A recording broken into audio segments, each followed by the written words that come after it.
ఆ ఊరోడిడో మా ఊరమ్మని లేపుకెళ్ళేదానికి చూసినాడు.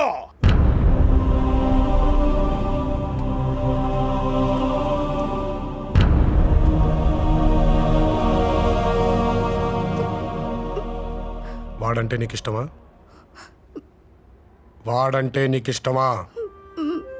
ప్రేమించుకుంటే ఇంట్లో వాళ్ళకి చెప్పి పెళ్లి చేసుకోవాలి కానీ ఇలా పారిపోవడం ఏంటి? చెబితే ఇక్కడ దాకా వచ్చేదే కాదు, ఎప్పుడో నరికి పారేసేటోళ్ళం. అందుకేరా వాళ్ళు లేచిపోదాం అనుకుంది. ఏయ్, ఆ ఊరికి ఈ ఊరికి మధ్య ఉన్న వైరం సంగతి నీకు తెలీదు.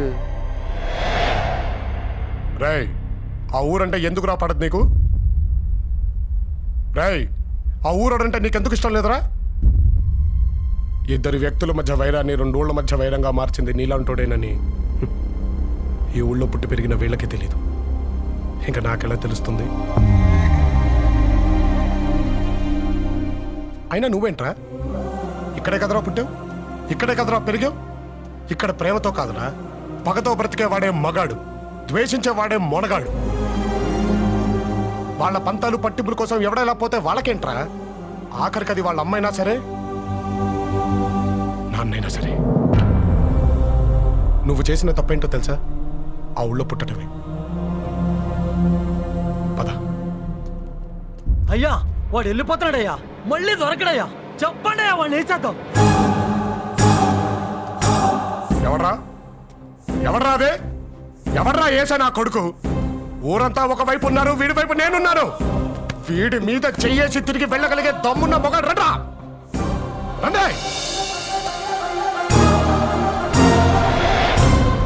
తీసుకెళ్తున్నాను కదా, తీసుకెళ్తా.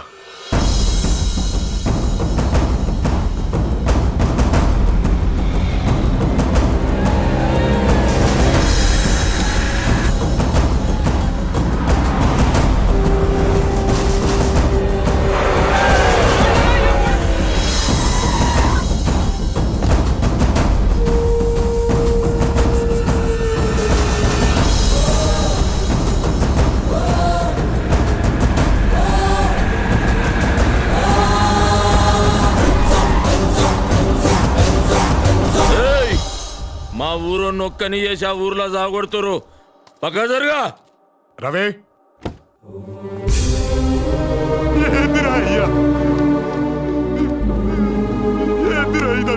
నీ ఒంటి మీద పడ్డ ఒక్కొక్క దెబ్బకి ఆ ఊరిలో ఒక్కొక్క చెయ్యి తెగి పడుద్దురా రవి. అంతేనా?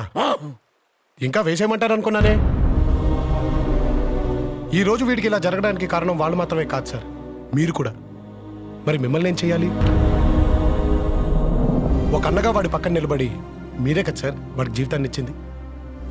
కానీ వాడు మీకు కూడా చెప్పకుండా పారిపోతున్నాడంటే దానికి కారణం ఏంటో తెలుసా సార్? అన్నిట్లో అండగా ఉన్న మీరు వాడి ప్రేమకి ఎక్కడ అడ్డుగా నిలబడతారోనన్న భయం సార్ వాడికి.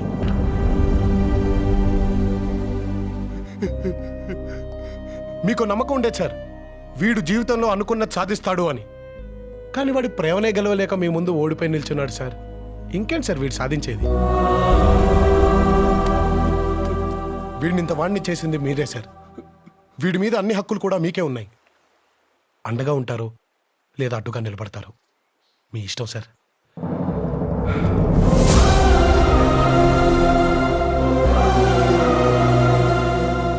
వాడు ఈ ఇంటి అల్లుడుగా పనికి రాడు.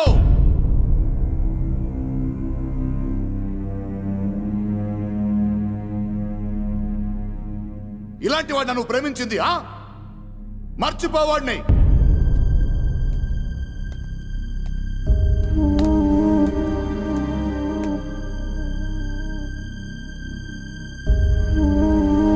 రా, మగాడివారా నువ్వు?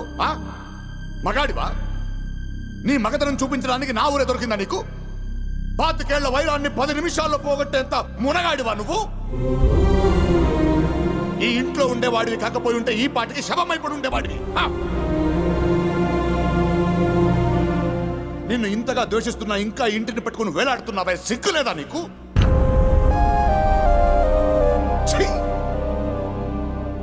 ఏదో 4 కోతి వేషాలేసి 4 మాయ మాటలు చెప్తే దానికి నచ్చేస్తుంటావు. కానీ ఇంటికి కాబోయే అల్లుడు అవ్వాలంటే దానికి మాత్రమే నచ్చితే సరిపోదు. ఆయనకి నచ్చాలి, వాడికి నచ్చాలి, దానికి నచ్చాలి, నాకు నచ్చాలి, ఈ ఊరికి నచ్చాలి. కానీ నువ్వు ఎవ్వరికి నచ్చలేదురా, ఎవ్వరికి నచ్చలేదు. ఎరా, నువ్వు లేకపోతే అది బ్రతకలేదనుకుంటున్నావా? నువ్వు ఇక్కడి నుంచి వెళ్ళిన 4 రోజుల్లో ఈ ఇంటి ఆప్యాయతల మధ్య నువ్వు ఎవడన్నది కూడా గుర్తుండదు తనకి. విను, ఇన్నేళ్లు ఈ ఇంటికి ఊరికి పెద్దగా ఉన్నాను. ఈ ఇంటికి కాబోయే అల్లుడు ఆ పెద్దరికం కాపాడే వారసుడై ఉండాలి గాని నీలాంటి అలగావాడు కాకుండా. ఆపు!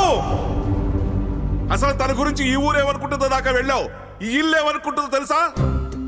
ద్వేషం అని నువ్వు అంటున్నావు, దాసోహం అని మేమంటున్నాం బావా.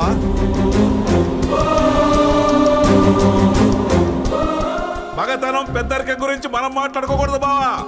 ఇంటికి పిలిచి మనుషులు పెట్టి కొట్టించాలని చూసినా ముఖం మీద చిరునవ్వు చెరగకుండా మన మధ్య తిరుగుతున్నాడే, అది బావా పెద్దరికం అంటే.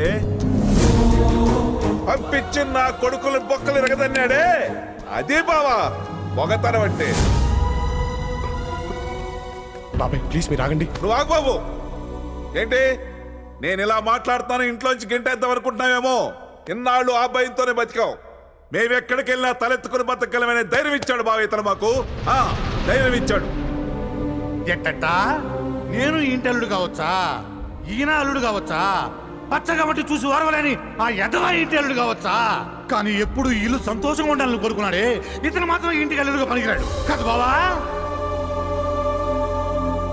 అన్నయ్య, ఈ ఇంటి ఆప్యాయతల వల్ల భూమి అతన్ని మర్చిపోతుందో లేదో మాకు తెలియదు, కానీ ఆప్యాయత అంటే ఏంటో తెలియజేసిన అతన్ని మాత్రం మేము మర్చిపోలేము. అన్నయ్య, ఎప్పుడు నీ మాటనే తన మాటగా మార్చుకుంది ఈ ఊరు. కానీ నువ్వేమనుకున్నావు అన్నది మాకు కావాలన్నయ్య. ఒకటి మాత్రం నిజం అన్నయ్య, భూమికి ఎంతకంటే మంచి వ్యక్తిని తీసుకురాలేవు అన్నయ్య.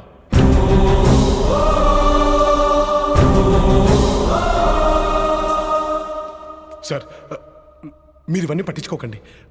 మీరన్నట్టు ఏదో నా కోతి వేషాలు చూసి వెళ్ళేలా మాట్లాడు.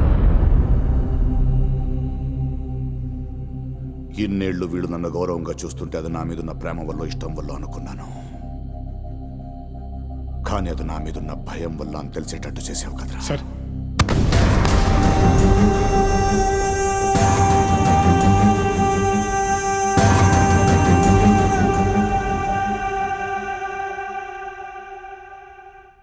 నువ్వు నచ్చలేదు నచ్చలేదు ఎందుకంటున్నానో తెలుసారా?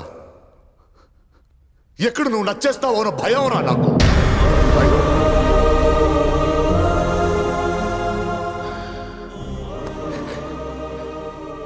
చిన్నప్పుడే ప్రేమించే నాన్నను దూరం చేసుకున్నాను. పెళ్ళైన 2 ఏళ్లకి నా జీవితం అనుకున్న నా భార్య నాకు దూరం అయ్యింది. ఆ తర్వాత ఇదేరా నా ప్రాణం, ఇదే నా లోకం. కానీ ఇప్పటివరకు తనకు చెప్పలేదు. ఎందుకో తెలియదురా, ఇలా అయిపోయాను అంతే. ప్రేమతో మాట్లాడడం మర్చిపోయాను రా.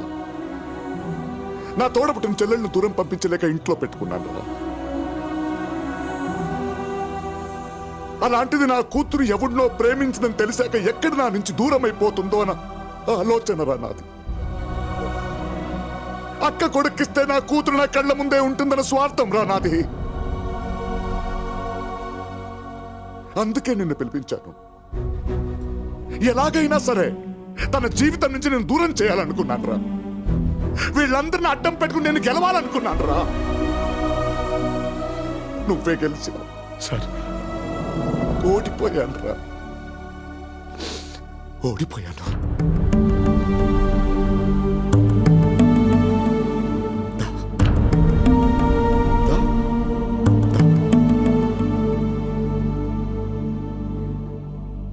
ప్రేమించినోడిని ఇంటికి తీసుకురమ్మన్నాను. ప్రేమనే తెచ్చావు.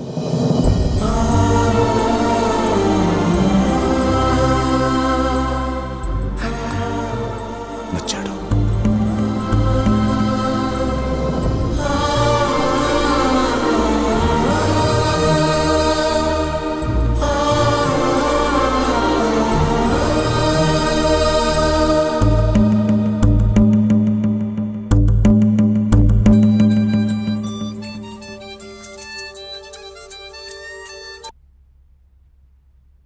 ఇందు Krish, I love you.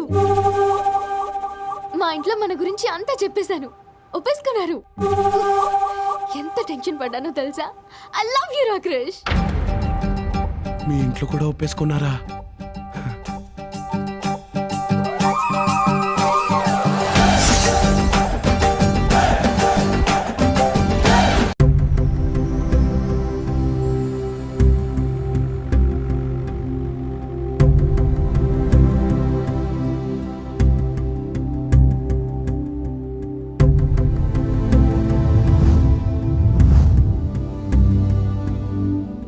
Krish, నువ్వు వెళ్ళిపో. ఏదైతే జరగకూడదనుకున్నామో అదే జరిగింది. మా నాన్నకు నువ్వు నచ్చేసావు. మా నాన్న ఒక్కసారైనా నాతో ప్రేమగా మాట్లాడకపోతారా అని ఎదురు చూసేదాన్ని.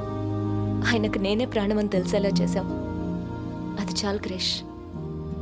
నువ్వు ఇంకా ఇక్కడే ఉంటూ ఇబ్బంది పడ్డం నాకు ఇష్టం లేదు. వెళ్ళిపో. ఇప్పుడు నేను ఇక్కడి నుంచి వెళ్ళిపోయాను అనుకో, మీ నాన్న దృష్టిలో మోసగాళ్ళలో మిగిలిపోతాను. ఈ రోజు కాకపోయినా రేపైనా జరిగేది అదే. అయినా అదో పెద్ద ప్రాబ్లం కాదు. కానీ నా మీద ఏ నమ్మకంతో అయితే మీ వాళ్ళందరూ మీ నాన్న ముందు తలెత్తుకొని మాట్లాడారో ఆ నమ్మకమే అబద్ధం తెలిస్తే జీవితాంతం మీరందరూ మీ నాన్న ముందు తలెత్తించుకోవాల్సి వస్తుంది.